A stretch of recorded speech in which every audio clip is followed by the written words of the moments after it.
പൊട്ടിവീണ വൈദ്യുതി കമ്പിയിൽ നിന്നും ഷോക്കേറ്റ് മരിച്ച സംഭവത്തിൽ മൃതദേഹവുമായി നാട്ടുകാർ KSEB ഓഫീസിന് മുന്നിൽ പ്രതിഷേധം. മാരായമുട്ടം സബ് എഞ്ചിനീയറുടെ ഓഫീസിന് മുന്നിലാണ് പ്രതിഷേധം നടക്കുന്നത്. 65 വയസ്സുകാരനായ ബാബുവാണ് ഷോക്കേറ്റ് മരിച്ചത്. വൈദ്യുതി വകുപ്പ് ജീവനക്കാരുടെ അനാസ്ഥയാണ് മരണത്തിന് കാരണമെന്ന് ആരോപിച്ചായിരുന്നു നാട്ടുകാരുടെ പ്രതിഷേധം.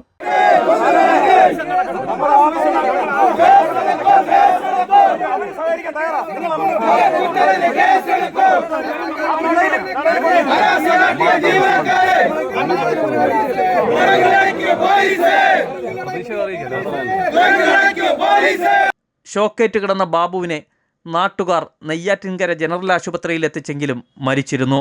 തെങ്ങ് വീണ് വൈദ്യുതി ലൈൻ പൊട്ടിയതാണെന്നും ഈ വിവരം ഇലക്ട്രിസിറ്റി ബോർഡിനെ അറിയിച്ചിട്ടും നടപടി സ്വീകരിക്കാത്തതാണ് ദാരുണമായ മരണത്തിനിടയാക്കിയതെന്നും നാട്ടുകാർ പറയുന്നു.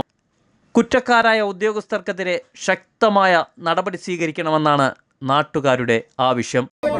സാറേ, നഷ്ടപരിഹാരം പിച്ച വാങ്ങാൻ വന്നല്ല, ഈ കൊലയ്ക്ക് കാരണക്കാരെ അറസ്റ്റ് ചെയ്യണം. അതിനാണ് ഞങ്ങൾ ഇവിടെ വന്നിട്ടുള്ളത്. ഇവിടെ അറിയിച്ചിട്ടുണ്ട്, ഉദ്യോഗസ്ഥരാരും അറിഞ്ഞിട്ടില്ല. നമ്മളെ തഹസിൽദാരോ കളക്ടറോ അങ്ങനെയുള്ള ആരെങ്കിലും ഒരു ഉദ്യോഗസ്ഥരായ മറുപടി പറയണം. ആരെങ്കിലും പറഞ്ഞാൽ മാത്രമല്ലേ നമുക്ക് ബന്ധപ്പെട്ട കളക്ടറോ തഹസിൽദാരോ ആരെങ്കിലും ഉത്തരവാദിത്വം പറയണം. അത് പറഞ്ഞാലേ നമുക്ക് സമരം അവസാനിപ്പിക്കാൻ പറ്റും.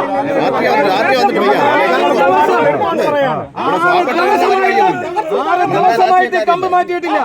എത്ര ജീവൻ നഷ്ടപ്പെടുമായിരുന്നു. ഈ കറണ്ട് കൊണ്ട് കളിക്കുന്ന ഉദ്യോഗസ്ഥ സമാധാനം കഴിയില്ലെങ്കിൽ പോലീസ് മാറിയിട്ടെ ഞങ്ങൾ നന്നാക്കി. ഇങ്ങനെ അനാസ്ഥ കാണിച്ചവനൊക്കെ നന്നാക്കി.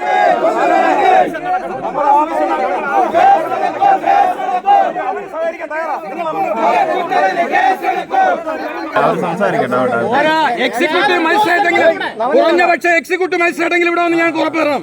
അല്ലാതെ നടക്കില്ല. എക്സിക്യൂട്ടീവ് മജിസ്ട്രേറ്റെങ്കിലും ഇവിടെ വരണം. ഇവിടെ വരണം, വന്ന് ഞങ്ങൾക്ക് ഉറപ്പ് തരണം. അല്ല, രാഷ്ട്രീയക്കാരെ വിശ്വാസക്കേട് കൊണ്ടല്ല, പലയിടത്തും പലപ്പോഴും കബളിക്കപ്പെട്ടിട്ടുണ്ട്. ഇനി കബളിപ്പിക്കൽ നടക്കാൻ പാടില്ല. അതിനുള്ള ഉത്തരവാദിത്വം